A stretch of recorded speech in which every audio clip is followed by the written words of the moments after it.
ان میں سے نمبر 1 ایران ہے۔ ایک اعتبار سے یہ بازی لے گیا ہے پورے عالم اسلام پر۔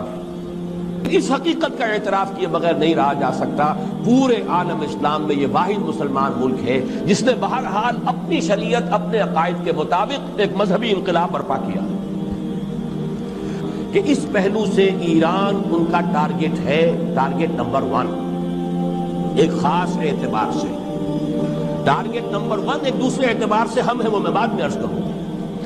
چونکہ حکومت کی سطح پر فنڈامنٹلزم ہے اور وہ آیا ہے ایک عوامی انقلاب کے نتیجے میں، پھر ان کے پاس تیل کی دولت ہے، اس کے خلاف اکنامک سینکشنز بھی ہو جائیں تو اگر لیبیا کھڑا ہو سکتا ہے تو بہرحال وہ بھی کھڑا ہو سکتا ہے۔